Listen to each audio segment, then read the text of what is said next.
The Tale of Shunpei the Monk's Younger Brother Learning Mathematics, Chapter 22. Once upon a time, there was a man named Takakyo Shunpei no Asan, a former governor of Tango Province. Later, he became a monk and was known as Tango Nudo. He had a younger brother who held no official position and was simply known as Kak.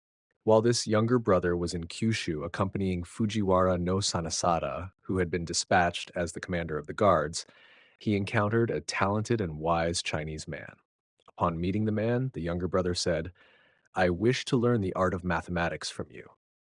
At first, the Chinese man paid no attention and refused to teach him.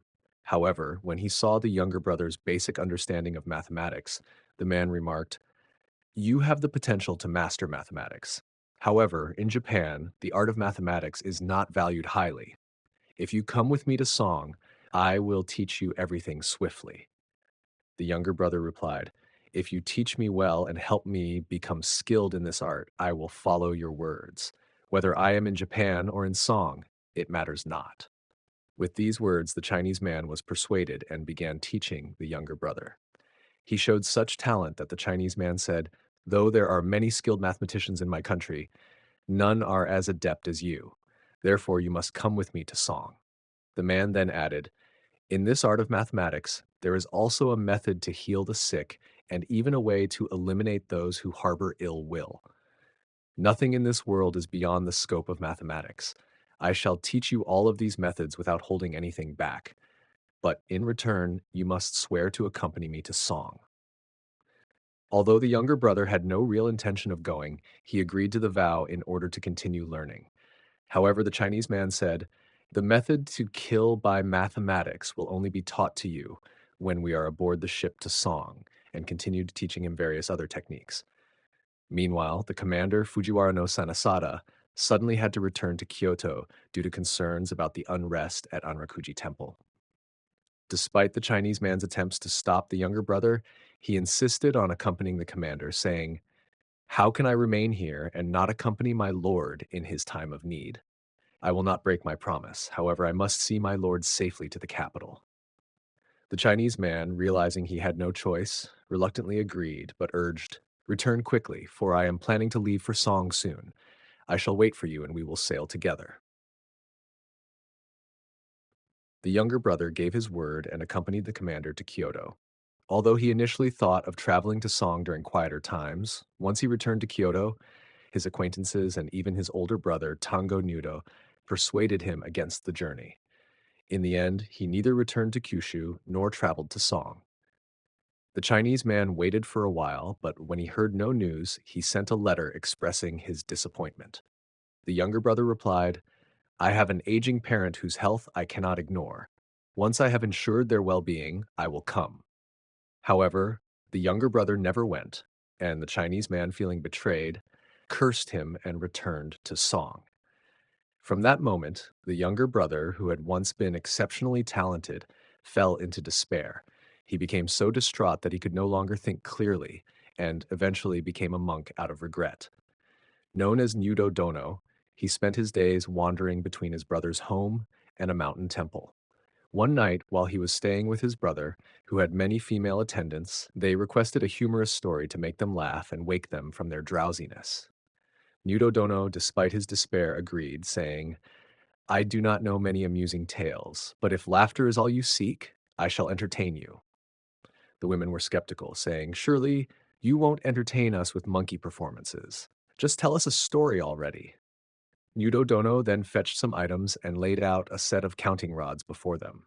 At the sight, the women began to laugh mockingly, asking if this was the source of the amusement. However, as soon as he started to mutilate the rods, they all burst into uncontrollable laughter. The laughter was so intense that some of them thought they would die, crying as they laughed. Unable to bear it any longer, they begged Nudo Dono to stop. Once he broke the arrangement of the rods, they finally stopped laughing. Exhausted, they confessed, "If we had laughed any longer, we would have surely died." Thus, everyone who heard of this incident said had he learned the technique of using numbers to kill or heal, it would have been truly terrifying. And so people spoke of the mysterious and frightening powers of mathematics passing down the tale. The Tale of Minamoto no Hiromasa and the Blind Man of Ausaka, Volume 23. Once upon a time, there lived a man called Minamoto no Hiromasa, a nobleman known for his wisdom and refinement. He was the son of Prince Hyobukyo, the child of Emperor Engi.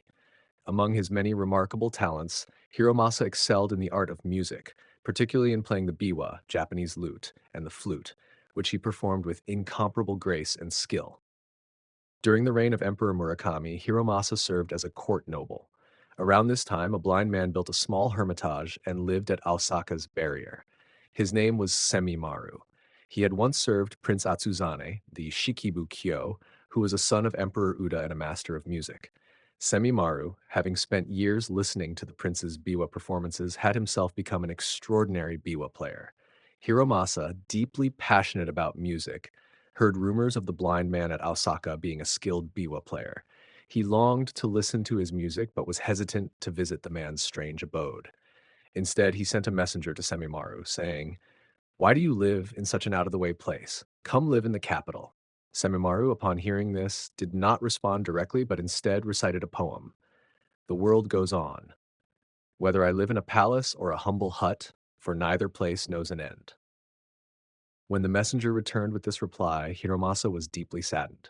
He thought to himself, "I love music so deeply that I feel destined to meet this blind man. Yet I cannot know how much longer he will live, nor how much time I have left. There is a biwa piece called Ryusen Takuboku that will surely vanish from the world. Only this blind man knows how to play it. I must hear it." With this resolve, Hiromasa set out to visit the barrier at Ausaka. However, even after visiting the barrier repeatedly, Semimaru never played the piece. For 3 years, Hiromasa visited the blind man's hut every night, hoping to hear Ryusen Takuboku. Yet each time, Semimaru refrained from playing it. Then, on the night of August 15th, under a slightly cloudy moon with a gentle breeze stirring, Hiromasa thought, "Surely tonight there will be something special. Tonight, the blind man will play Ryusen Takuboku." He went to the barrier and stood outside, listening intently. Semimaru began to play the biwa, its melancholy sound filling the air. Hiromasa was overwhelmed with joy and listened in silence. As Semimaru played, he sang a poem. "Here I sit, amid the wild gales of Osaka's barrier, weathering the storm of life." Moved to tears, Hiromasa thought to himself, "How deeply sorrowful." Then Semimaru spoke to himself, saying, "What a beautiful night. Could there be anyone in the world who understands this moment? If there is, let them come, and we shall talk." Hiromasa, hearing this, revealed himself, saying, "It is I, Hiromasa, a court noble of the capital." Semimaru, surprised, asked, "Who speaks to me in such a way?" Hiromasa replied, "I am the one who has been coming to this hut for the past 3 years, drawn by my love for music. Tonight, at last, I have found you." Hearing this, Semimaru was overjoyed. Hiromasa entered the hut, and the two spent the night talking. Hiromasa then asked, "Please teach me the piece Ryusen Takuboku." Semimaru, recalling his former lord, said, "This was a piece my lord often played," and he proceeded to teach the music to Hiromasa. Hiromasa, not having brought his biwa, learned the piece by memory alone, and his joy was immeasurable. By dawn, he returned to the capital. Reflecting on this, one can see that all arts should be pursued with such dedication. But in recent times, people have strayed from this path, and thus true masters are rare in this later age. It is truly a sorrowful state of affairs. Though Semimaru was of humble origin, he became a master biwa player through years of listening to the prince's performances. After becoming blind, he took up residence at Ausaka's barrier. It is said that from this time forward, blind biwa players became known in the world. Thus, the story has been passed down. The Tale of the Phantom Biwa of Gen-shō, Volume 24. Once upon a time, during the reign of Emperor Murakami, a biwa known as Gen-shō suddenly went missing. This biwa was an important cultural treasure, and its loss was deeply lamented by the emperor, who thought to himself, "It is truly a grave matter that such a precious artifact has been lost during my reign." The emperor wondered whether it might have been stolen, but given the nature of the biwa, it was believed that no one could have taken it without being noticed. At the same time, there was a noble named Minamoto no Hiromasa, who was highly skilled in the art of music. While he was lamenting the loss of the Gen-shō biwa, He heard a sound from the direction of the south in the Seiryoden, the Hall of Coolness. He was astonished to hear what seemed to be the sound of the missing Gen-shō Biwa and wondered if he was mistaken. To confirm, he listened carefully and indeed, it was the sound of the Gen-shō. Determined to investigate, Hiromasa left his residence quietly, dressed in a simple robe and wearing only straw sandals, accompanied by a young page. He headed south, following the sound of the biwa. As he approached the Suzaku Gate, the sound was still coming from the south. Thinking that someone might have taken the biwa to a hidden location such as the Rokuhara, a watchtower, he hurried to the tower. However, as he got closer, he found that the sound was coming from above the tower. Realizing that this was no ordinary performance, Hiromasa thought, this must be the work of a supernatural being, such as a ghost. He was startled to see the biwa being played, and then suddenly stopped. After a short while, the playing resumed. Hiromasa then asked, "Who is playing this biwa?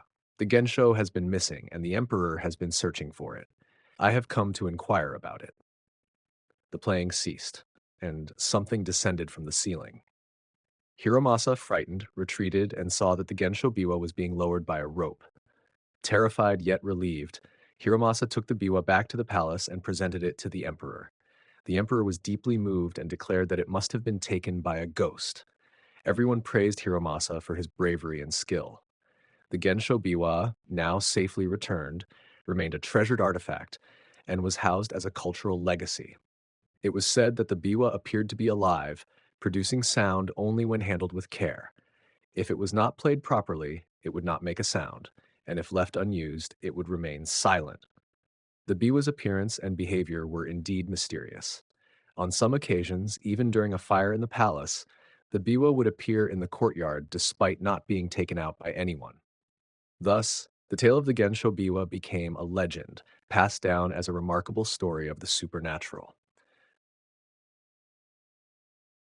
The debate between the Chancellor Saneyuki and Nakanoin Haseo, Volume 25. Once upon a time, during the reign of Emperor Daigo, there was a person named Saneyuki Miya, who was a chancellor. At that time, Nakanoin Haseo, who was a middle counselor and a talented scholar, had a discussion with Chancellor Miya. Chancellor Miya said to Haseo, "A talentless scholar has never existed from ancient times to the present. Such individuals only began to appear during the reign of Emperor Heian." Haseo heard this but did not respond. Those who heard this thought to themselves, since Haseo is such a renowned scholar, it is unusual for Chancellor Miya to make such a remark. Perhaps Chancellor Miya is an exceptional person. Furthermore, since Haseo did not respond, it seemed to them that Miya was right. At that time, there was also a senior official named Koreo Ise, who was known for his learning. After hearing their debate, he commented, "The dragon's approach is said to be terrible, yet it is not harmful. Other beasts do not approach it." This meant such comments are likely directed at Haseo and Chancellor Miya. Other scholars might consider them differently. Those who heard this believed it to be the case. Thus, while Haseo was indeed a renowned scholar, he was considered inferior to Chancellor Miya. Later on, Haseo was promoted to the rank of middle counselor. When there was a vacancy for the position of senior counselor, Haseo prayed to Kannon asking for guidance, and in a dream he was shown a vision declaring, "Since you are a person of letters, you should be sent to another country." Upon waking from the dream, Haseo wondered about its meaning and returned to Kyoto. Shortly after, Nakanoin Haseo, the middle counselor, passed away. People then suspected, it seems he was born in another country as the dream had shown. Thus, Haseo was known as Nakanoin. The Chancellor Miya, being from the time of Emperor Daigo, was remembered as a historical figure. Thus, the tale of Chancellor Miya and Nakanoin Haseo has been passed down. The poem composed by Emperor Murakami and Sugawara no Fumitoki, Volume 26. Once upon a time, during the reign of Emperor Murakami, who enjoyed poetry, he composed a poem with the title "The Nightingale in the Palace Sings at Dawn." Beneath the flowers in the garden, thick with dew, the moon sets behind the willow's shadow. The emperor then summoned the scholar Sugawara no Fumitoki and asked him to comment on the poem. Fumitoki also composed a poem in response. "The moon sets in the western tower amid the flowers, the lanterns dim behind the bamboo. After hearing this, the emperor remarked, I believe my poem is superior in the subject. Nevertheless, Fumitoki's poem is also subtle and refined. He then called Fumitoki to his presence and instructed him to speak candidly without any reservations. Fumitoki replied, Your poem is indeed exquisite. However, the last 7 characters of my poem surpass yours. Upon hearing this, the emperor said, This does not seem right. This is merely flattery. Speak truthfully.